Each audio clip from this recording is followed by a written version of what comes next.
What if the moon, our calm, glowing neighbor, was suddenly struck by the very satellites we humans sent into space? Thousands of metallic machines crashing into the lunar surface at thousands of kilometers per hour. What would happen if Earth's own creations collided with the body that shaped our tides, our nights, and our history? Would the moon survive, or would we watch it shatter before our eyes? Hey everyone, welcome back to What If, where we dive into the most mind-bending cosmic scenarios and test them in Universe Sandbox to see how the universe might actually react. And today, we're pushing things to a whole new level. We're going to see what happens when different satellites collide with the moon. Before we begin, think about this. There are over 9,000 active satellites orbiting Earth right now, and tens of thousands more pieces of space debris. Most are small, but some are the size of buses, cars, even trucks. Now imagine just one of those, traveling at orbital speeds of 7 to 8 kilometers per second, slamming into the moon's surface. The energy released would be staggering. But what if more than one hit? What if all of them did? Let's start small. Imagine a single communications satellite, about 1,000 kilograms, something like Starlink or OneWeb, fired straight toward the moon. At the moment of impact, traveling around 28,000 kilometers per hour, it would release energy equivalent to several tons of TNT. You'd see a bright flash, a cloud of vaporized metal and lunar dust, and a small crater, maybe 10 to 15 meters wide. Harmless for the moon, but spectacular to watch from orbit. But let's raise the stakes. What if a massive satellite, like the International Space Station, collided with the moon? The ISS weighs over 400 tons and travels around 7.6 kilometers per second. If it struck the moon head-on, the explosion would be colossal, releasing energy roughly equal to several nuclear bombs. The impact would carve out a crater about half a kilometer wide and toss dust and molten rock hundreds of kilometers into the sky. If you were watching from Earth, you might even see a faint flash, a brief spark of light as our largest space structure meets its end in a silent explosion. No sound, no shockwave reaching us, just light, the final echo of human technology dying on the lunar surface. Now let's go further. Imagine multiple satellites, hundreds of them, crashing one after another. Each collision kicks up more debris, dust, and fragments. The moon's surface begins to shimmer with temporary impacts, glowing in short-lived streaks of light. From afar, it would look like the moon was being peppered by glowing raindrops.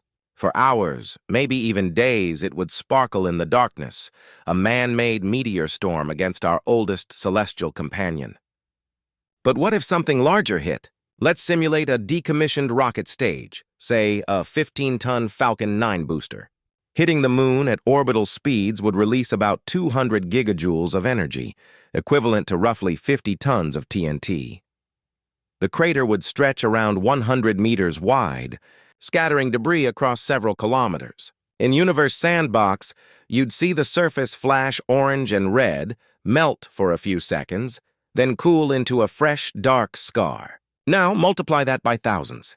Every piece of space junk we've ever launched, boosters, satellites, upper stages, broken debris, all redirected toward the moon. The cumulative impacts would create an intense bombardment. Lunar dust would fill the moon's thin exosphere, creating a faint haze. Some of the ejected material would escape into space, while much of it would settle back, coating old craters in a new layer of fine metallic dust. Would this change the way the moon looks? Maybe.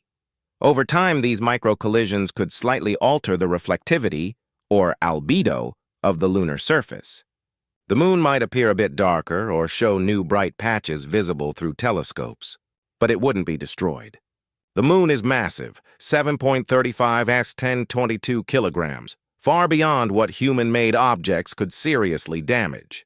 Still, it gets more interesting when we imagine larger satellites, like a deorbited space station or asteroid-sized probe. Take a massive example. What if an entire decommissioned Starlink constellation, tens of thousands of small satellites, were to rain down on the moon? Each small impact might be insignificant alone, but together, they'd create a global dust cloud.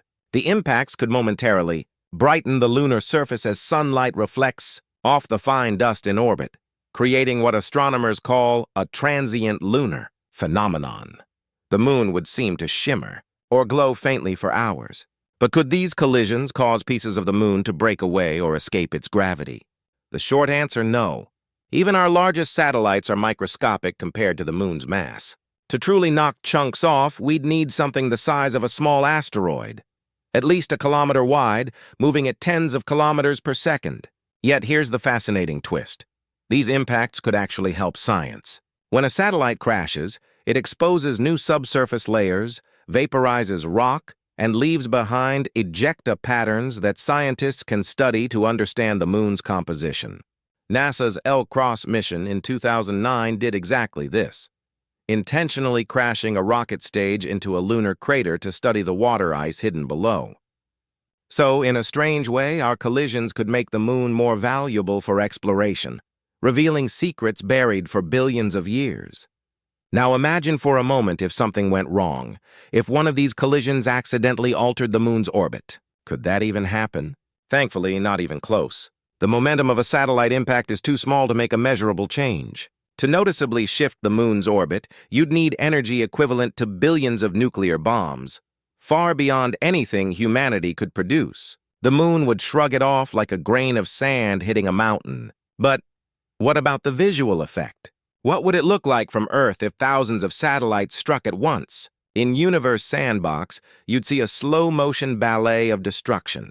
A storm of glowing impacts across the moon's surface, each one creating a tiny plume that briefly shines in reflected sunlight.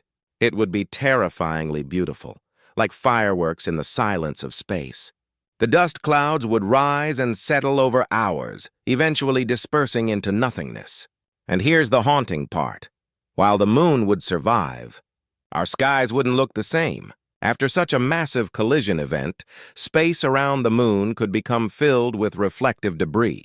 For weeks, you might see faint glimmers moving around the moon's edge, bits of our technology forever orbiting their unintended grave. It would serve as a visual reminder of how fragile our achievements are compared to cosmic time. So, what if we actually tried it in a simulation? Universe Sandbox lets us visualize it perfectly.